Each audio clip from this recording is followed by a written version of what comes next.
Hello family, before we get into the heart of today's story, I need you to do something.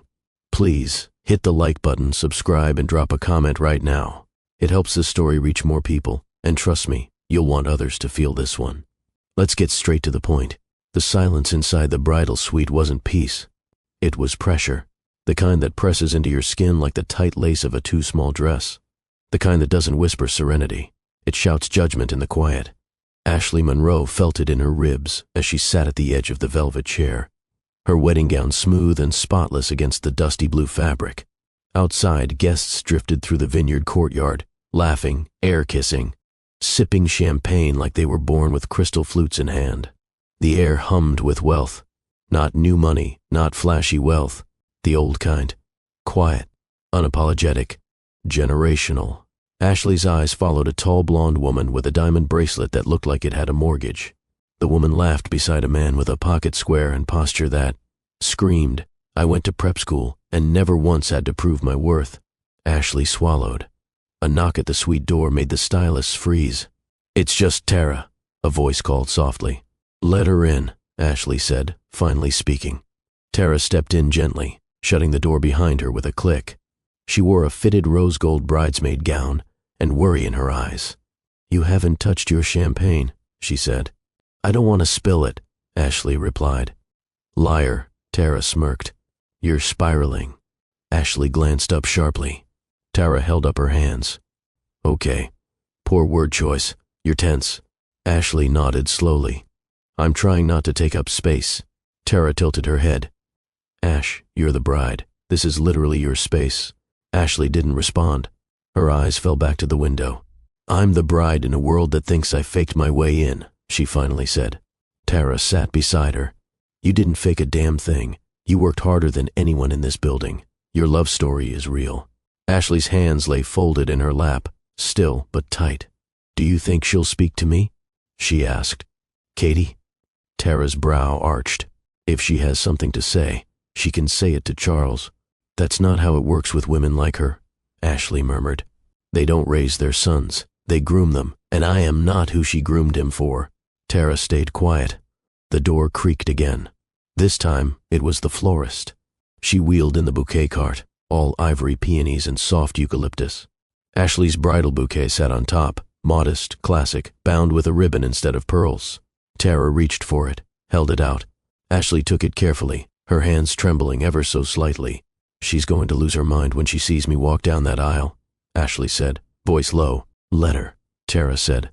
"You're marrying the man, not his pedigree." Ashley managed a small smile, but her eyes remained glassy.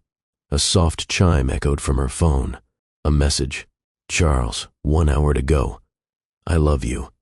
Are you okay?" Ashley stared at the screen. She typed and deleted. Typed again. "Ashley, yes. Just breathing. Just grateful." She didn't send it. Instead, she turned her phone face down. Tara stood, brushing her gown smooth. "You ready to be someone's wife?" she asked gently. Ashley exhaled. "I already am." She rose, bouquet in hand, gown flowing around her like water. She glanced once in the mirror. Her reflection looked back, unsure but brave. The makeup was perfect. The dress, understated. The woman wearing it? Powerful. And out of place, but only for a little while longer. Ashley had never liked lace. She didn't hate it. It just felt like someone else's idea of elegance. Too ornate, too eager to impress. She preferred clean lines, quiet strength. Which is why, when Charles's mother offered to fly her to Paris for fittings, Ashley declined. She didn't need a $1,000 veil. She needed something that felt like hers. The dress she chose was simple, long, sleeved, off the shoulder, ivory silk. It didn't glitter or demand attention. It whispered. It belonged to the woman who worked late tutoring kids in dusty classrooms. The woman who once patched up a vintage blazer with safety pins before a scholarship interview. And now that same woman stood inside the bridal suite of a multi-million-dollar estate, zipping up her own independence. The dress fit perfectly, but the weight of it? That came from everything it represented.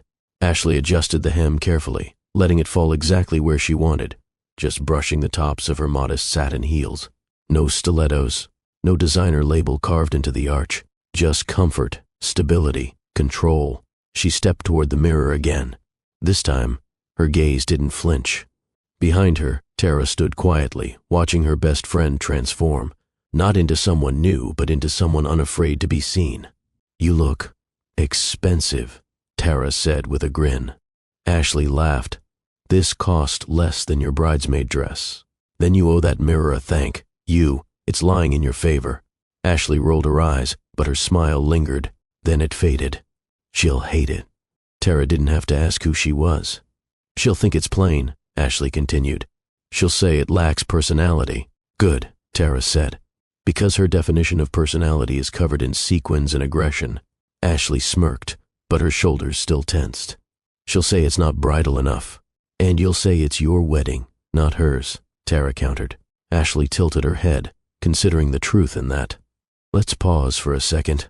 Have you ever worn something not because others liked it, but because you did? Tell us in the comments. That kind of decision says a lot more than fabric ever could." There was a knock. This time, it was the planner. 10-minute warning, the woman said softly. Ashley's breath caught. The moment was coming. The moment when she'd walk through a garden lined with people who thought her. Story began the moment Charles said yes, as if nothing before him mattered. As if struggle could be erased by champagne and curated photos. She turned to Tara. "If I cry, it won't be about Charles," Ashley said. "I know," Tara replied. "It'll be about surviving everything it took to get here." Ashley nodded once, eyes shining. Exactly. They linked hands, a quiet strength between them. Then Tara picked up the veil. A simple piece of silk tulle. No embroidery. No jeweled comb. Ashley's hand stopped her. "Not today," she said gently. "No veil?" Ashley shook her head. "I want them to see me. All of me. Not a fantasy." Tara's eyes welled. "Then go show them what reality looks like." Ashley stood alone as Tara left the suite. The music had begun. Strings carried through the hallway, gentle but commanding.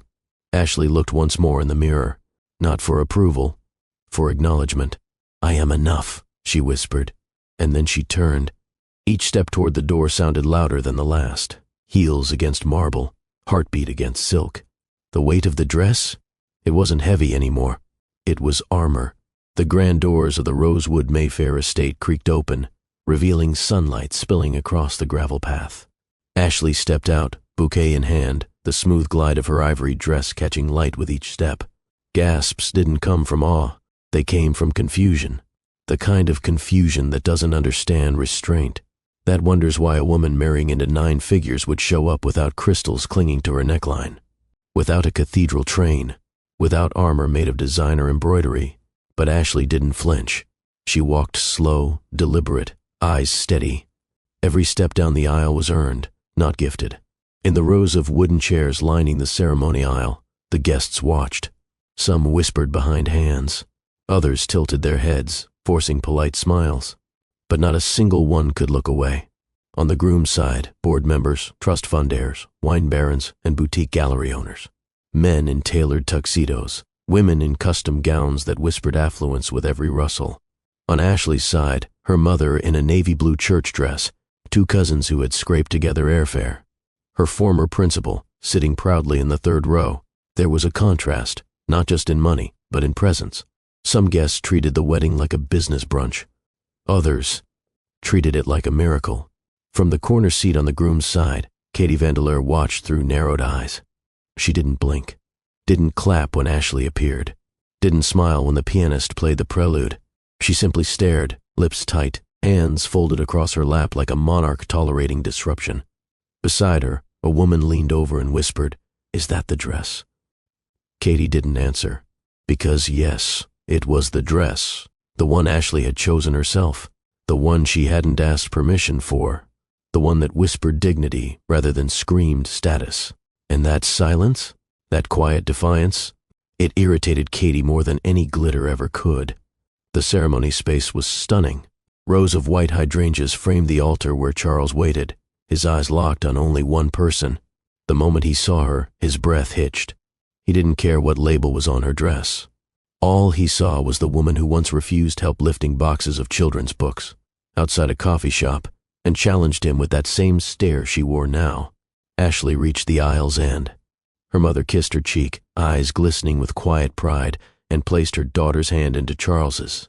Katie clenched her jaw. Charles leaned in. "You okay?" Ashley nodded. "I'm here." He squeezed her hand. From her seat, Katie saw it. Something she couldn't control. Love. Not the curated kind. Not bred into bloodlines or arranged by bank accounts. The real kind. And in that moment, she felt something she hadn't expected. Irrelevance. If you've ever ignored that small voice inside you, that whisper that something wasn't right, like this video right now, because Ashley felt it too. Let's keep going. The story's just about to shift. The ceremony began under the golden California sky, where strings swelled, and rose petals lined the aisle like a delicate path of approval. Ashley stood before the officiant, Charles at her side, and for a moment it was quiet. Not the silence of judgment this time, but the hush of people listening, really listening. Charles spoke first. His voice didn't waver.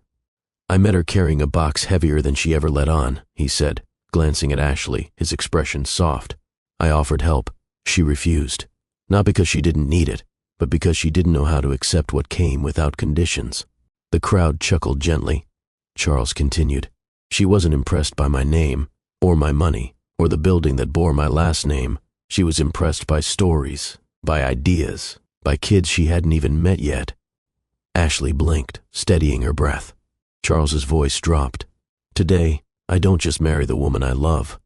I marry the fire she hides behind grace, the backbone she carries beneath softness. I marry her past, her struggle, and the future she's teaching me to want." He turned to her, eyes damp. "I choose you," loudly, proudly, every day. There wasn't a dry eye among Ashley's side. On the groom's side, a few guests dabbed politely. Katie didn't move. Ashley's vows came next. She looked at Charles, then to the crowd, then back to him. "I wasn't supposed to end up here," she said plainly. There was no tremble, no dramatic pause, just truth. "I wasn't supposed to be standing in front of a man who makes me feel seen when the world always looked past me. I wasn't raised with crystal stemware or vineyard summers. I was raised with grit, with faith, with a mother who taught me that love is service, not spectacle." Charles squeezed her hand. Ashley's voice softened. "I never thought I'd fall for someone like you, but I did, and I didn't fall blindly. I saw you, I see you, and I choose you, not because I need saving, but because I want growing." Murmurs of appreciation echoed through the crowd. Ashley took a deep breath. "I will choose you, even when the world thinks we don't match." Especially then. They kissed to gentle applause. It was perfect. But as they turned to walk down the aisle together, Ashley glanced sideways. Katie's eyes were locked on her like a predator choosing when to pounce. Ashley gripped Charles's hand tighter. The reception followed soon after. A string quartet played outside on the terrace. The scent of citrus and wine drifted on the breeze. Waiters moved like dancers, trays floating between designer heels and tailored tuxes. Ashley's side huddled joyfully around her mother, taking photos, laughing, taking in a world that had never quite opened its gates to them. But Ashley couldn't relax. She kept scanning the room, waiting. At one point, she disappeared to the edge of the vineyard for air. Tara found her there. "You okay?" Tara asked. Ashley didn't answer right away. She stared out toward the hills, then said softly, "It's not over." "What's not?" Ashley turned, her voice quiet but certain. "She's going to make a move." Katie doesn't lose in silence. She waits, and then she strikes. Tara stepped closer, then let her. Let her reveal herself. Ashley blinked slowly. "She already has," she whispered. Tara frowned. "What?" Ashley held up her hand. In her palm was a folded place card from the head table, hers. But Katie had scratched out Ashley's name in ink, replaced it with guest. "She left it in my seat." The guests hadn't fully settled when the music began. Violins rose in harmony, swelling across the vineyard. Ashley stood just out of view, bouquet in hand, her heartbeat pulsing at her fingertips. She could hear the rustle of designer dresses behind the hedges, the faint clinking of champagne glasses. Somewhere, someone was already filming. She didn't care. She adjusted her grip on the flowers and stepped forward. The moment she appeared, the crowd shifted. Heads turned. Phones were raised. Ashley didn't walk fast. She took her time, each step deliberate, each breath steady. She wasn't walking into royalty. She was walking toward a man who had once crouched beside her in the back of a school gymnasium, helping her tape hand-drawn posters to a wall because the district couldn't afford new banners. A man who never flinched when she said, "I'm not trying to fit in, I'm trying to survive." Charles had been waiting at the altar, calm, but when he saw her, truly saw her, he broke into a grin so pure it melted the tension off his shoulders. He stepped forward as she reached the altar, eyes locked with hers. "You look exactly like yourself," he whispered. Ashley smiled. "Good." The officiant nodded, and the room, if a vineyard with 100 people could be called that, fell into reverent stillness. The time for vows had arrived. Charles inhaled, exhaled, and began. People talk about love like it's a finish line, like the goal is to reach the altar and say, "I made it." He paused. "But when I met Ashley, I didn't just see a partner. I saw a future that didn't ask me to be better, but made me want to be." Some guests tilted their heads. He continued. "She didn't come into my life asking for anything. She came in carrying a bag of library books, telling me to step aside because she had it handled. She came in with a soft voice and a spine made of steel, and I knew this wasn't the kind of woman you collect. This was the kind you build with." He turned to her, voice steady. "I will love you when your strength wavers. I will love you when mine does, and I promise I will never let someone else define what our marriage should look like, not even the people who think they know us best." There was an audible shift in the room, subtle, but Katie's fingers curled around her clutch. Ashley took her turn. She held Charles's hand, spoke with calm clarity. "When I was a child, I thought love looked like fairy tales. When I was a teenager, I thought it looked like sacrifice. And now, standing here, I know love looks like truth." She paused, her voice still soft but unwavering. "I never needed a man to fix me. I needed someone to see me." Charles blinked fast, throat tightening. He saw the parts of me that weren't polished. The girl folding motel sheets at midnight, the woman correcting grammar on third-grade essays, the human being who didn't grow up with chandeliers but still knew how to light up a room. Gasps and murmurs followed. Ashley ignored them. "I don't want a perfect life. I want a life with meaning, and I want that life with you." The crowd broke into applause as the officiant smiled. Rings were exchanged. A kiss sealed the vow. The moment was flawless, almost too flawless, because in the back, seated beneath a white parasol, Katie watched without expression. She hadn't applauded, she hadn't smiled, and her silence wasn't admiration, it was warning. The string quartet eased into a soft postlude as Ashley and Charles made their way back up the aisle, hand in hand, petals scattered beneath their feet. The sun sat low, casting a gentle amber glow over the vineyard as the guests clapped. Some with genuine joy, others with the careful polish of high society formality. Ashley didn't look left or right. She looked only at Charles. "Did we really just do that?" she whispered. "We did," he smiled. "And you stunned them." "Not in the way they expected," she replied. "Exactly," he said, kissing her temple. They slipped into the side corridor of the estate while the crowd followed the caterers and coordinators toward the ballroom. Inside, the reception hall sparkled with floating candles and gold-rimmed glassware. White peonies filled the room with soft fragrance. Every table was set precisely. But despite the luxury, nothing felt cold, because at its center stood love, real, grounded, and raw. Tara approached them as they entered the ballroom. "They're playing your first song in 2 minutes," she said. "And I think you should know, she hasn't smiled once." Ashley followed Tara's glance. Katie stood in a circle of women near the bar, swirling her champagne glass, lips tight. Ashley nodded. "Let her simmer." Charles leaned in. "You want to call this off? We can go upstairs and let the night pass without pretending." Ashley shook her head. "No. We do this. We dance." The music swelled. Charles took Ashley's hand and led her to the dance floor. The lights dimmed. The crowd gathered. And for one breathtaking moment, the world seemed to hold its breath. Their first dance was nothing choreographed. No lifts. No pre-planned twirls. Just the two of them, swaying, forehead to forehead, arms wrapped around one another like there was no one else in the room. Ashley rested her head on his chest. His voice was low. "She's watching." Ashley smiled. "Let her The room around them blurred. All that existed was the press of his palm at her lower back, the soft brush of her gown.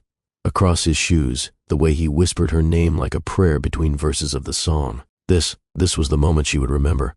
Not the slap that would come later, not the scandal or the silence. This, the warmth of belonging, the power of choosing joy before the storm. As the final note faded, applause filled the air. Ashley and Charles kissed, gentle, tender, sealed with certainty. They turned to the crowd, and from the edge of the room, Katie stepped forward. She didn't clap. She didn't wait. She walked directly toward them. The applause from their first dance was still fading as Katie Vandeleur took her first step toward the couple. The crowd noticed. Whispers started instantly, nervous murmurs sliding between guests like static in a room that had only seconds ago felt enchanted. Charles saw her before Ashley did. "Katie," he said, his tone careful. His mother lifted one hand, palm outward. "I need a word with your wife," she said, her voice sharp and clear. Ashley turned, calm but cautious. "Of course," she replied. "We can step outside." "No," Katie cut in. "Right here will do." A hush blanketed the room. The DJ didn't know whether to cue the next song. A server froze with a tray of canapes mid-air. Ashley stood still, bouquet lowered to her side. Katie stepped in closer, her tone low enough to pretend she cared about.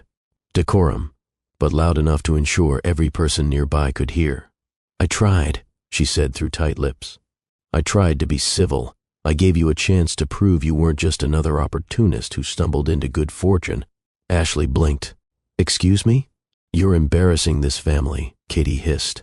"In that plain dress, with those understated shoes, that bare neck like you're headed to a school meeting, not joining a legacy." Ashley's pulse climbed, but her face remained still. "I wore this because I feel beautiful in it," she said. "And Charles loves me for who I am, not for how much sparkle I wear." Katie's face twisted. "You don't belong here." And then, before anyone could move, Katie's hand struck. The sound was unmistakable. A slap across Ashley's cheek. Sharp, sudden, loud enough to silence the room. "Hello, family. Would you walk away or stand taller after being humiliated in front of everyone? Drop your point of view in the comments if you've ever had to hold your ground when you were disrespected in public. Don't forget to hit like button, share, and subscribe. Let's see what Ashley does next." Ashley didn't react at first. She simply stood there, one hand slowly rising to her cheek. A red mark bloomed on her skin. Her bouquet slipped to the floor. Gasps rippled across the room. Silverware clinked onto plates as stunned guests turned to each other. Phones rose quietly, already recording. Still, Ashley didn't move. She stared at Katie, one hand on her face, the other clenched at her side. Then, the ballroom doors swung open. Charles had returned, and he had heard everything. He didn't rush. He walked, deliberate, controlled, but the fury in his eyes was unmistakable. "You touched my wife?" he asked, his voice a low grind of disbelief. Katie stiffened. "Charles, no, don't." "Did you slap my wife at our wedding?" She hesitated, and then, like she still believed she could salvage her pride, she said the worst possible thing. "She provoked me." Charles let out a humorless laugh. "With what, Grace? With choosing restraint when you've been throwing tantrums for months over napkin colors and chair fabrics?" He turned to the crowd.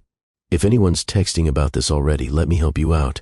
He picked up a glass from the table beside him and held it like a microphone. "My mother just struck my wife because her dress wasn't flashy enough, because she had the nerve to wear dignity instead of diamonds." People gasped. Some turned away. Others leaned in. The entire room was now his witness. Katie tried to step back. "Let's talk privately," she whispered. "No," Charles said. "You made it public. You don't get to hide now." Charles stood between his mother and his wife, his jaw clenched, breath shallow. Katie, arms now crossed, glanced sideways at the gathering crowd. She was calculating. She always had been, but she'd misjudged this moment. The room no longer tilted in her favor. Ashley remained motionless, hand resting gently on her cheek, her face marked but unshaken. "She's not some social climber," Charles said. "Ashley didn't even want this wedding. I pushed for it. I'm the one who insisted on the venue, the 5-tier cake, the orchestra. She just wanted me." He turned his back to Katie, now facing the guests. You all know who I am, what I come from. But let me tell you something that's never been in the press release." He looked around, eyes sharp. "My mother tried to set me up with a countess last year because, in her words, Ashley works in education. That's adorable, but not marriage material." A ripple went through the room. Katie's mask cracked for the first time. Someone whispered, "He really said that?" Ashley blinked but didn't speak. Charles continued, "This woman beside me has spent 10 years helping kids learn to read in overcrowded classrooms. She spent her nights tutoring and weekends volunteering. She could have taken money from me. She didn't. She saved for this wedding on her own. She chose this dress because it made her feel like herself." He gestured around the ballroom. "All of this," he said, "this isn't her world, but she walked into it anyway, with her head high and her pride intact. And my mother tried to punish her for that." Katie took a step forward. "Enough. This doesn't belong here." Ashley finally spoke. "No," she said. Her voice wasn't loud, but it carried. "This is exactly where it belongs." The crowd hushed again. Ashley turned to Katie. "You didn't just slap me. You tried to reduce me in front of people who already thought I didn't deserve this space." She took a breath. "You wanted me to feel small. But here's what you forgot. I've been underestimated my whole life. I was raised in a motel with thin walls and colder winters. I've heard worse than your insults. I've lived through worse than your slap." Ashley stepped forward. "I offered you a family. You gave me judgment." She paused. Her eyes locked on Katie's. "But I'm not going to fight you, because that's not what this day is about. This isn't your story, it's mine, and you don't get to write it." Ashley turned to the crowd now, speaking not as a woman defending herself, but as a woman claiming space.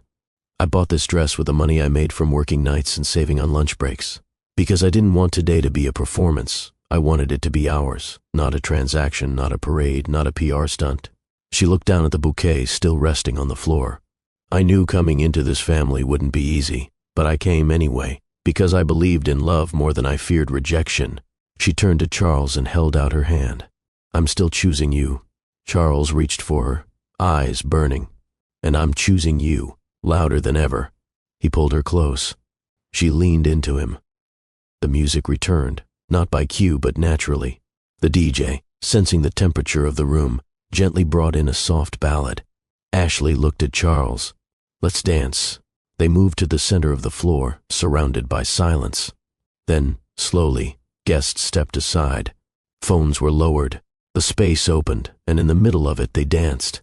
No choreography, no spotlight, just two people who had fought to belong to each other, choosing love over pride in front of every person who had ever questioned their union. Katie stood alone at the edge. People looked at her, not with fear, not with reverence, but with something far worse in her world, dismissal. Her grip tightened on her clutch, but she didn't speak again, because the room had shifted, and no amount of money or legacy could shift it back. Charles didn't leave the ballroom with Ashley right away, not because he wasn't ready, but because he needed everyone to remember.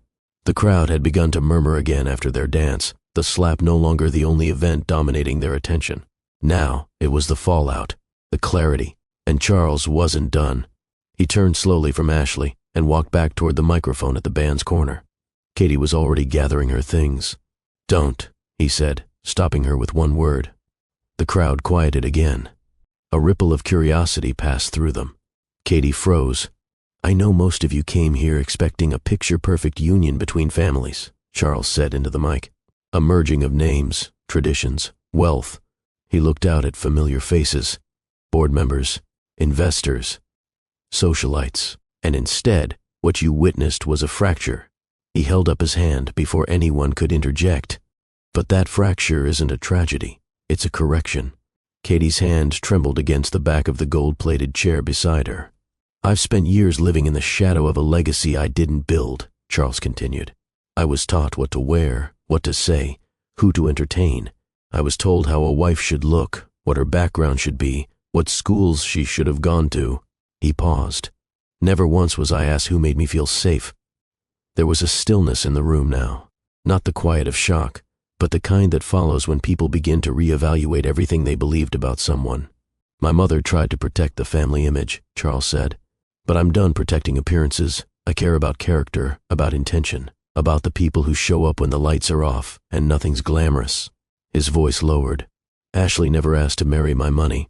She married me, and she stood here today and took a slap to the face without shedding a tear, not because she's weak, but because she's stronger than most people in this room could ever hope to be. Katie stepped forward now, voice shaking. I was protecting you. Charles tilted his head. From what? A woman who built a life on integrity instead of inheritance? You're being emotional, Katie snapped, her voice shrill. Charles didn't blink. I'm being clear. He stepped away from the mic, now face to face with her. You crossed a line. You humiliated my wife in front of people who didn't deserve to breathe the same air as her, and now you're going to deal with the consequences. Katie flinched. You wouldn't. I already have. He pulled his phone from his pocket. With a tap, he displayed an open message chain on the screen. Several names were listed. Board members, legal counsel, media liaisons. I've sent statements. Effective immediately, your voting power at Vandeleur Industries is revoked. You're still a name on the foundation, but without voice, without control. Gasps swept through the room. Someone dropped a glass. Katie's mouth parted, stunned. I trusted you, she whispered. Charles didn't falter. I loved you. That's why I waited. That's why I hoped you'd change. But instead you assaulted my wife at our wedding. He turned away. Now we changed the story. The crowd shifted. Several guests nodded. Others backed away from Katie, distancing themselves before the consequences touched them too. Ashley stepped beside Charles, silent but steady. He looked down at her hand in his. I'm sorry, he said softly. You didn't slap me, she replied. You stood beside me. The silence was louder than applause. Katie stood near the edge of the dance floor, frozen, cornered not by confrontation, but by clarity.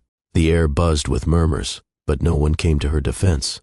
Her allies, once loud and proud, suddenly found their shoes and wine glasses more interesting. Ashley didn't move. She didn't gloat. She didn't cry. She simply watched. Not out of vengeance, but out of necessity. This wasn't a spectacle. This was a shift. Tara was the first to cross the invisible line. She stepped forward from the edge of the crowd and stood beside Ashley, slipping her arm gently around her. You good? She whispered. Ashley nodded. I think I've been good for a long time. People just couldn't see it. Guests began to stir, not all at once, but in quiet waves. An older woman in a silk capelet leaned over to her daughter and said, She handled that with more class than half this room ever could. One of Charles's old classmates raised his glass toward the couple. You did right, man, he said. Took guts. Even the string quartet, unsure of protocol, resumed a soft instrumental version of a classic love song, like the room itself was trying to breathe again. Toward the back of the room, a journalist from a popular lifestyle blog whispered. To her assistant, this just turned from a wedding story into a movement. Write that down. A few guests who had previously avoided Ashley approached her now with cautious admiration. One man said, I have a daughter. I hope she grows up with the kind of spine you just showed. Another woman added, This is the first time I've cried at a wedding and felt like I wasn't just watching a performance. Ashley smiled softly. Thank you. But I didn't do it to impress anyone. You didn't have to, the woman replied. You just told the truth. And Katie? She had nowhere left to stand. Her seat at the head table? Vacant. Her voice? Drowned. Her son? Gone from her side. She stood alone, holding a clutch full of nothing she could use anymore. Legacy? It was slipping, quietly, publicly. She moved toward the exit with deliberate poise, the kind she wore like a shield. But the door didn't close behind her with grace. It closed with silence. And not a soul followed. The ballroom hadn't fully settled since Katie's departure. A subtle hum remained. Whispers, glances, silent texts. But there was one voice they hadn't heard yet. Not really. Ashley stood beside Charles, bouquet still missing, cheek still flushed from the slap. She walked slowly toward the microphone. No spotlight, no introduction, just quiet footsteps and a rising tension that told everyone. This moment wasn't scripted. Tara tried to stop her with a glance. Ashley nodded once. I need to say it. She reached the mic and adjusted it slightly. The room waited, not out of politeness, out of necessity. Ashley began. I was raised to believe that love is something you protect, not parade. Her voice was steady, but full. But standing here, I realized that sometimes the best way to protect love is to confront the things that try to distort it. She looked around, locking eyes with no one in particular, yet speaking to everyone at once. I didn't grow up in country clubs. I didn't go to prep schools.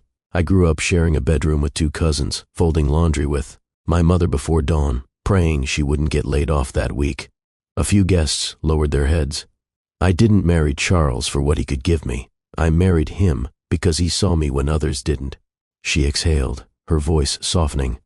And for months I stayed silent while whispers trailed behind me, while eyes questioned my worth, while traditions were used like gatekeepers instead of celebrations. She looked at Charles, then back to the room. But today, at my own wedding, I was hit, not just by a hand, but by the weight of judgment. Her voice didn't rise. It sharpened. And still, I stand here, not to defend myself, but to declare something simple. I belong here, not because of the dress I wore, not because of the man I married, but because I've earned every ounce of the love I give. She leaned forward slightly. To every woman in this room who's been labeled too plain or not enough, you are not an accessory. You are not a placeholder, and you do not need permission to take up space. The silence deepened. A few women began to nod. Ashley smiled gently. I walked into this day prepared for conflict. I just didn't expect it to come in the form of a slap. But I want you to understand this clearly. That slap didn't weaken me. It confirmed me. Her voice grew firmer. You can slap a cheek, you can smear a name, but you can't erase a woman who knows who she is. A murmur of approval passed through the room. Ashley glanced again at her husband. And for the record, I wore this dress not because it made me look expensive, but because it made me feel honest. She stepped back, let the silence speak. Then, softly, "Thank you." Applause didn't burst. It built. From the back, then from the sides. Not wild, not performative, but genuine. Like people applauding not just what they heard, but what it helped them remember about themselves. Ashley walked back to Charles. He pulled her close. "You didn't just defend yourself," he whispered. "You freed the both of us." The ballroom remained full, but the weight in the air had changed. Ashley's speech didn't just settle the room. It shifted it. No more whispers. No more cameras hidden behind floral arrangements. Only the sound of people breathing, resetting, remembering what they were there for. Love. And now the evening continued, not because the schedule demanded it, but because Ashley and Charles chose not to let the moment end in bitterness. Charles leaned close to her, brushing his lips against her temple. "You've done enough," he whispered. "We can go." Ashley turned her face toward his. "I don't want to hide. Not tonight." He looked into her eyes and knew what she meant. This was their wedding. They would finish it. On their terms. The DJ, unsure, hovered by the soundboard. Charles gave him a nod. "Play something slow, something honest." The lights dimmed again. The first few notes of an old soul classic drifted through the speakers. Something timeless, something full of warmth. Ashley stepped into Charles's arms. He pulled her in gently. Their foreheads touched. And then they danced. Not like earlier, when expectations hung like chandeliers over their heads. Not for an audience. This time, they danced for themselves. Slow, silent, synchronized. The room faded. The crowd blurred. Even the music softened beneath the rhythm of two hearts moving as one. Ashley closed her eyes. Charles's hands rested lightly on her lower back, steady, sure. Every movement was intimate without being forced.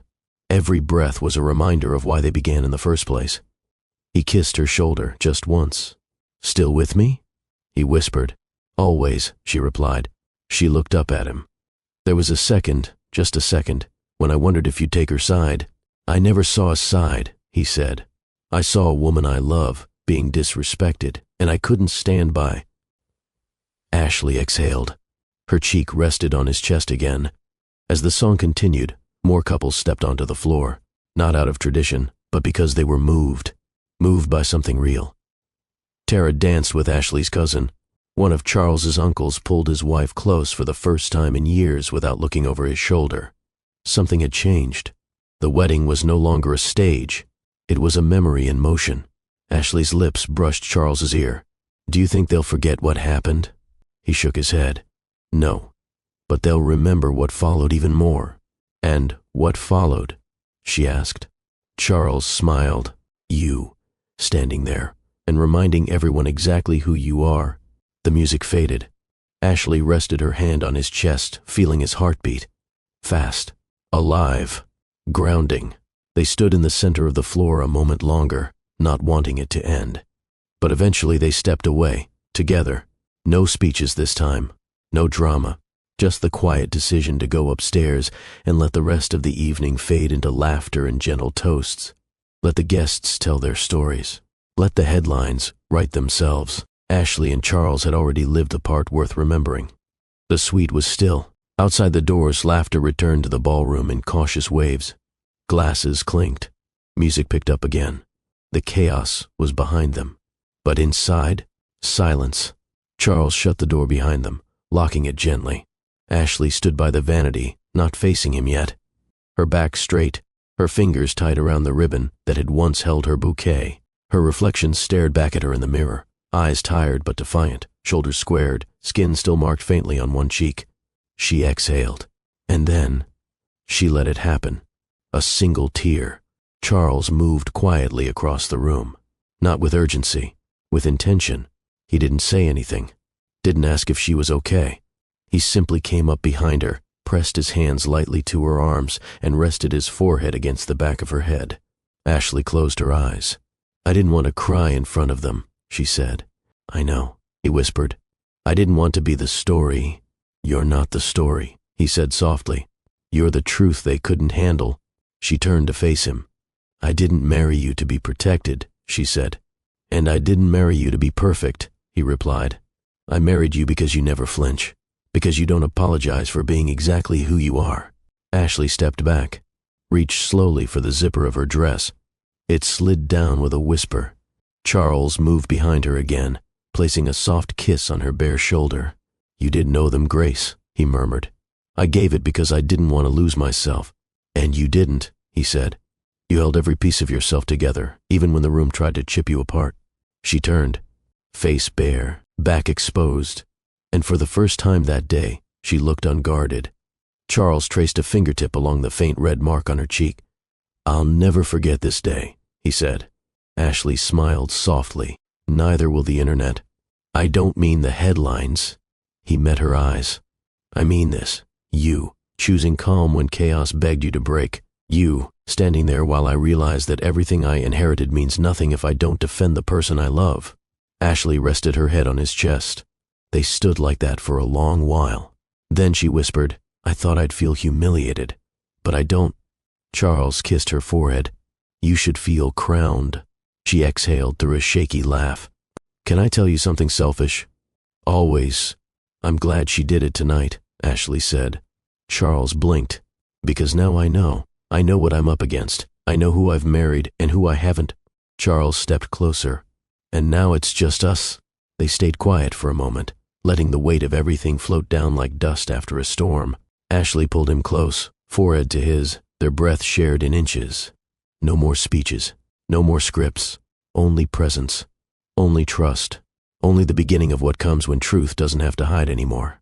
If you've ever wanted love to speak louder than words, not with noise, but with presence, touch, and reverence, hit that like button, because what happens next between Ashley and Charles isn't for the world, it's for healing.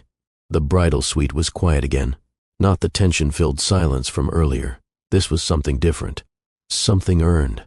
Ashley stepped away from the mirror and toward the antique chaise lounge by the window. The moonlight spilled through the sheer curtains, casting soft lines across. Her skin as her dress slipped from her shoulders and floated to the floor. She didn't cover herself. She didn't explain. She just stood there, in nothing but her truth. Charles watched from across the room, his breath catching, not from lust, but reverence. She wasn't a bride anymore. She was a woman who had walked through fire and came out wrapped in grace. "Come here," she said softly. Charles obeyed. No hesitation, no dominance, just surrender. He reached her slowly, his hands grazing her bare arms, fingers finding the curve of her waist. His tuxedo jacket was long gone. The top buttons of his shirt had loosened.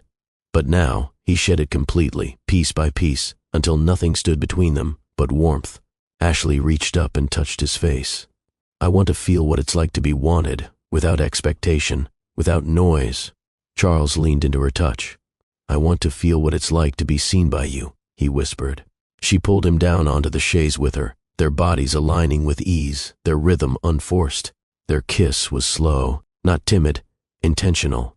It was the kind of kiss that says, "I know what we've survived. I know what we're building." Charles's hands traced the soft arch of her spine. Ashley's legs wrapped around him instinctively. His lips moved from her mouth to her jawline, down to the hollow of her throat, pausing at the curve of her collarbone. Ashley gasped, not out of shock, out of release, because for the first time in hours, maybe days, she let someone else hold her weight. He lifted her slightly, repositioning her beneath him, careful, tender, and still burning with want. Their hips moved slowly at first, a rhythm born from trust, not performance. Ashley's hands gripped his shoulders, anchoring herself not out of fear, but desire. His lips moved down, tasting the salt of her skin, mapping her body like a vow. She arched into him, whispering his name, not as a plea, but as a confirmation. The rhythm quickened, gently, then deeper, but the pace never lost meaning. Every movement was a sentence, every kiss a paragraph. Ashley's moans were soft, but layered with more than just pleasure. They carried freedom, gratitude, relief.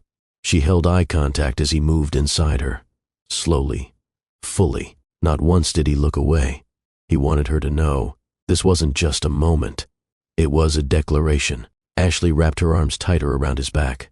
Charles cradled her head as their bodies pressed tighter, her thighs gripping his waist, breath matching breath. Then, stillness. A final suspended inhale between them before release came, together, not chaotic.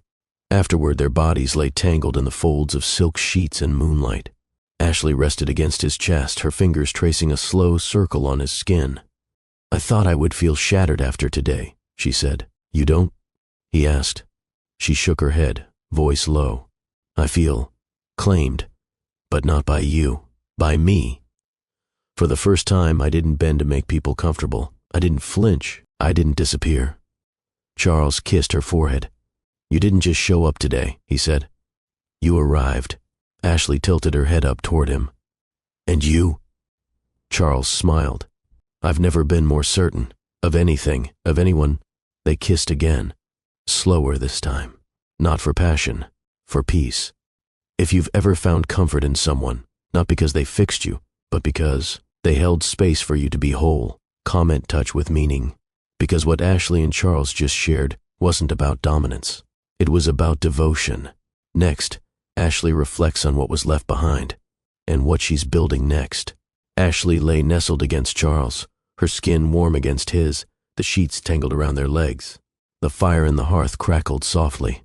The world outside their suite could have crumbled, and they wouldn't have noticed. Because here, there were no expectations, no eyes watching, no pressure to perform, only skin, only truth, only love, resting between exhales. Ashley shifted slightly, turning onto her side to face him. Charles reached over and brushed a strand of hair from her face. His touch was gentle, like he feared breaking the moment. She smiled. "I feel strange," she murmured. He blinked. "Good strange or uncertain?" "Both," she whispered. "I've never had peace feel like this before. It's not loud, it's not dramatic, it's just here." Charles nodded. "I spent a lot of my life chasing stability," he said. "You made me realize I was chasing the wrong version of it." Ashley ran her fingers down the length of his forearm. "Do you think people will always question us?" "Probably," he replied. "But let them. They don't define us." She stared into his eyes. "Then who does?" Charles kissed her hand. "We do." She sat up slightly, pulling the sheet with her, letting the moonlight cascade over her back. The mark on her cheek had faded, but Ashley reached up and touched the spot anyway. It wasn't pain she remembered. It was the clarity that followed. "She left something on me tonight," she said. Charles sat up beside her. "And so did I," he replied, resting a hand on her thigh. "A ring. A vow. A promise no one gets to rewrite." Ashley looked down at her left hand. The ring sparkled under the firelight, but it wasn't the diamond that caught her attention. It was the skin beneath it. Still hers. Still whole. Charles shifted behind her and wrapped his arms around her waist, pulling her gently back into him. His breath warmed her neck. "You weren't supposed to be tested tonight," he whispered. "But you passed in every way that matters." She turned in his arms to face him again. "And you?" He smiled. "I've never been more sure of who I am than I am right now, with you." Ashley traced the lines of his chest slowly. "What happens when the headlines come out? They'll fade. And your family? They'll adjust or fall behind." Ashley smirked. "You're not afraid?" "I was, but not anymore. You made me braver." She rested her forehead against his. "No one's ever said that to me before." Then they weren't looking close enough. Outside, the wind picked up, rustling the vines along the estate walls. Inside, two people who had endured more than a single day of judgment found safety where it mattered most, in each other. 3 days later, the clip hit 3 million views. It had started on a guest's Instagram story, just a shaky phone angle showing Katie's hand lashing out and Ashley's steady reaction. But what happened after, the speech, the dance, the poise, made it impossible to ignore. By the time the video landed on morning news circuits and viral reels, it had a name. The slap heard through privilege. Ashley sat in the sunroom of their coastal home, her feet curled beneath her on the couch. She wore one of Charles's oversized sweaters, a mug of tea in her hand. The TV was muted, but the headlines scrolled across the bottom of the screen. "Wife of Vandeleur heir responds to assault with grace. Ashley Monroe wins hearts." As mother-in-law implodes from educator to icon, Ashley's speech goes viral. Charles walked in holding a tablet. He handed it to her. "Morning column from the Times," he said. "You're on the front page." Ashley looked down. A photo of her during the wedding, standing, head held high, cheek red, posture unmoved. Below it, the headline, "A lesson in dignity." She blinked. "I didn't do this for applause." Charles sat beside her. "And that's why they're applauding." Online, the reactions were loud and divided. Some called her speech inspiring. Others picked apart her dress, her upbringing, her audacity. But the loudest voices? They called her something no one expected. A new kind of role model. The board at Vandeleur Industries responded quickly. Katie's influence was officially suspended. Her name removed from charity invitations and donor boards. One gala canceled entirely after sponsors pulled out, citing values misalignment. And then came the blow no one expected.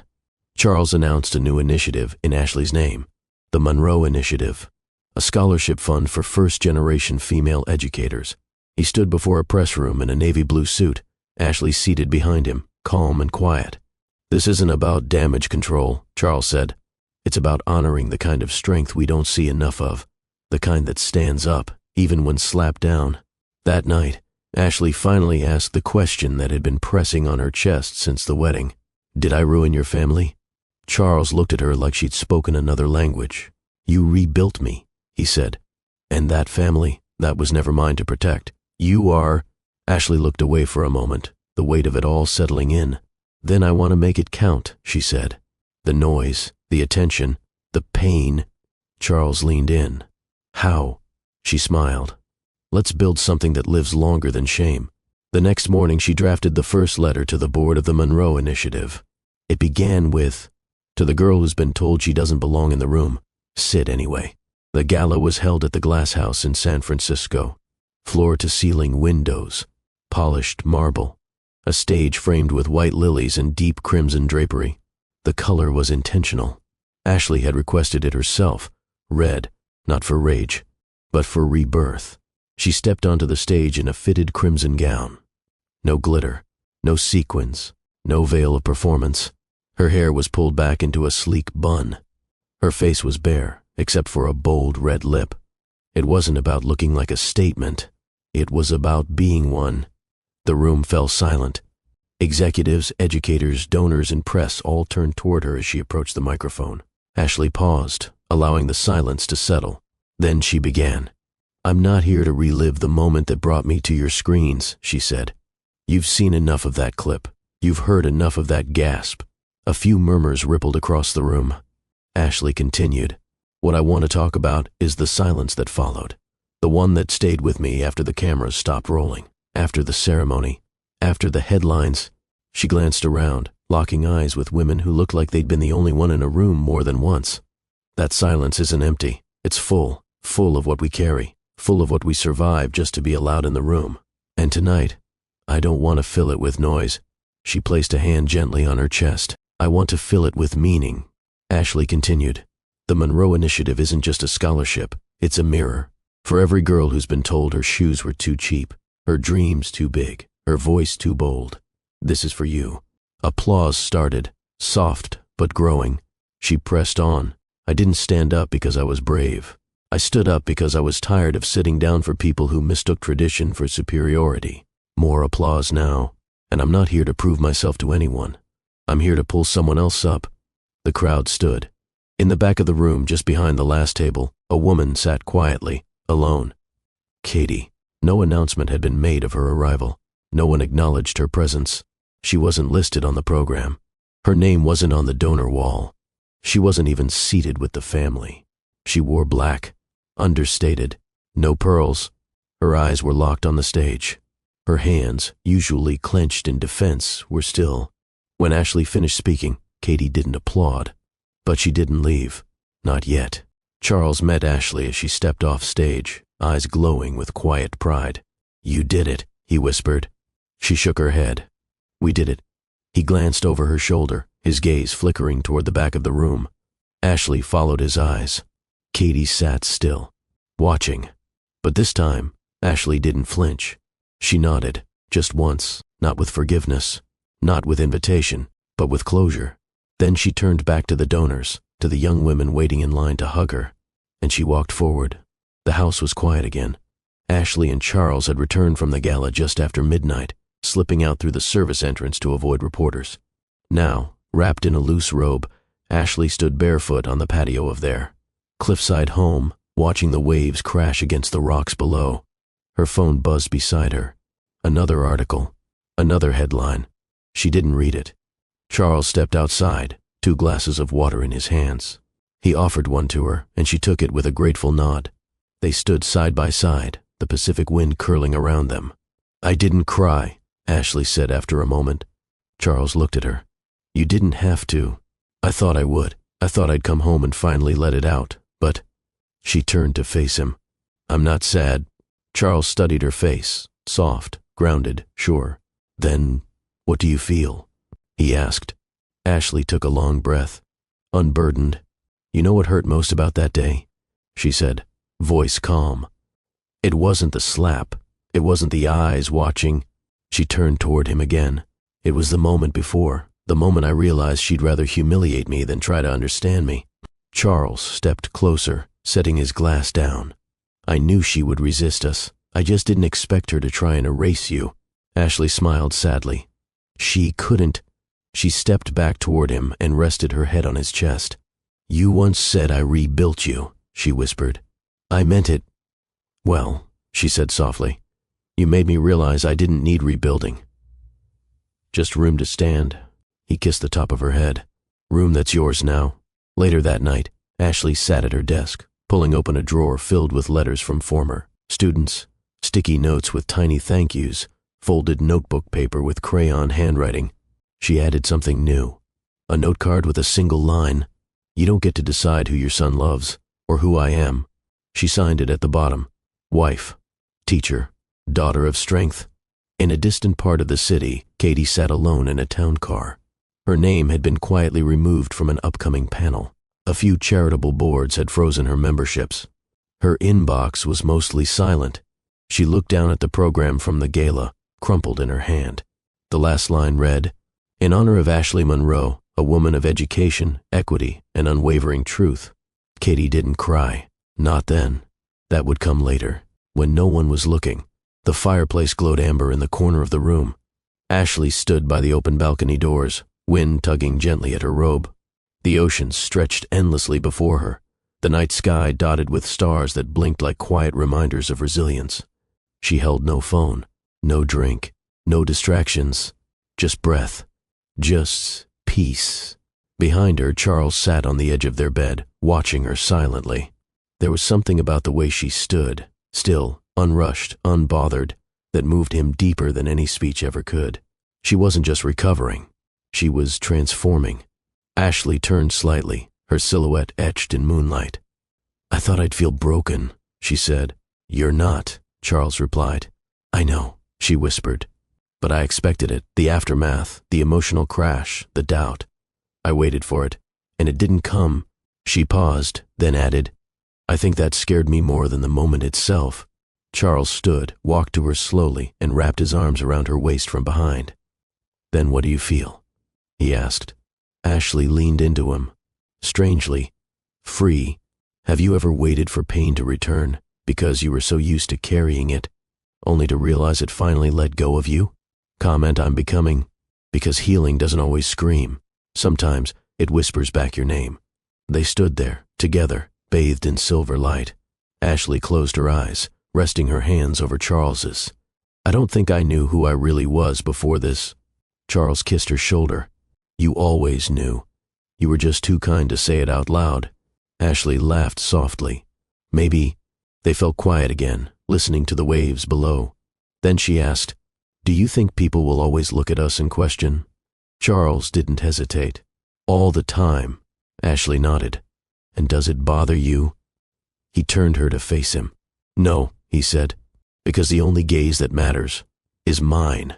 Their eyes met. No ceremony, no cameras, just him, just her, and a shared truth built not on reputation, but revelation. He leaned in, slow and steady, and kissed her, not because it was expected, but because it was the only language that fit in that moment. Ashley melted into it, her fingers finding the back of his neck, holding him there just a little longer than usual, because she wasn't kissing from pain anymore. When they pulled back, Charles whispered, "You're not broken." Ashley smiled gently. "No, I'm just becoming." The moonlight fell across Ashley's bare shoulders as she leaned into Charles's chest. They stood at the edge of their bedroom, the doors open behind them, ocean air cooling the heat rising between them. He looked down at her, brushing a strand of hair behind her ear with the kind of care that said, "I see you." Not just as his wife, not just as a woman in headlines, but as the only truth he needed. Ashley met his gaze, and held it. Slowly, deliberately, she untied the belt of her robe and let it fall open. The fabric whispered to the floor. She didn't speak. She didn't need to. Charles stepped forward, his fingertips grazing the outline of her hip then, the dip of her waist, then higher, just under the swell of her breast. His touch didn't rush. It asked. Ashley gave permission with a breathless yes. He leaned down and kissed her collarbone, dragging his mouth slowly across her skin, tasting the warmth of her pulse.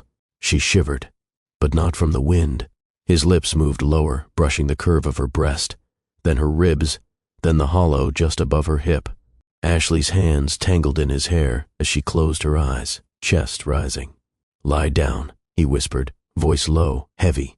She stepped back toward the bed, climbing slowly onto the cool sheets, skin glowing, legs slightly parted as she looked back at him, inviting, sure. Charles joined her, trailing kisses along her thigh until her body arched toward him, desperate for more. His hands explored every curve as though he were learning her all over again, not for pleasure's sake alone, but because he loved what his hands discovered. Ashley gasped softly, her fingers gripping the sheets, her back lifting off the bed as his mouth found her. He worshipped her there, slow, deep, deliberate. She writhed beneath him, not lost, but found, every sound from her lips another word in the language they'd created with touch. When she came undone, she didn't cry out. She whispered his name like prayer. Charles moved up her body, kissing every inch along the way. Ashley pulled him in, wrapping her legs around his waist. No barrier, no pause. She guided him inside her slowly, moaning into his mouth as they kissed. The rhythm started slow, deep, aligned, a syncopation of skin and soul. Their foreheads pressed together, eyes open, breath shared. He moved inside her like he knew exactly what she needed. Ashley clawed gently at his back, her lips finding his throat, his jaw, his ear. "I love you," she breathed. "I belong to you," he answered. The intensity built with every movement, not wild, not desperate, but complete. He held her gaze the entire time, never looking away, not even when her body trembled, legs tightening around his hips, voice breaking as she shattered a second time. And when he followed, his release deep, full, unguarded, he exhaled her name like a man who'd finally come home. They collapsed into one another, slick skin against skin, hearts thudding together in the quiet aftermath. Neither moved. Not out of exhaustion, but reverence. Ashley curled into him, her cheek resting against his chest. He traced slow circles along her spine, the silence between them thick with knowing. "I used to wonder," she whispered, "if anyone would ever love me like this." Charles kissed her hair. "You don't have to wonder anymore. If you've ever wanted to leave behind more than memories, if you've ever wanted to turn your scars into signposts for someone else, tap the like button now. Because Ashley's story doesn't end with a wedding. It begins with a message." The morning came quietly. Soft fog curled along the cliffs, the Pacific humming below. Ashley sat at the corner of her writing desk in the study, her hair pulled into a low knot, wearing a cotton robe and no makeup. Her face glowed not from cosmetics, but from peace. Beside her sat a stack of handwritten letters, notes from scholarship recipients, young women who had been moved by her story. At the top of the pile was one from a girl named Lonnie, 17 years old, raised by her grandmother, accepted to college, terrified of being told she didn't fit in. Ashley read the final line twice. "How do you keep going when it feels like the world never wanted you in it?" She sat back, stared out the window, and then she picked up a pen. "Dear Lonnie, you asked how I keep going. The truth is, I don't always. Some days, I want to disappear.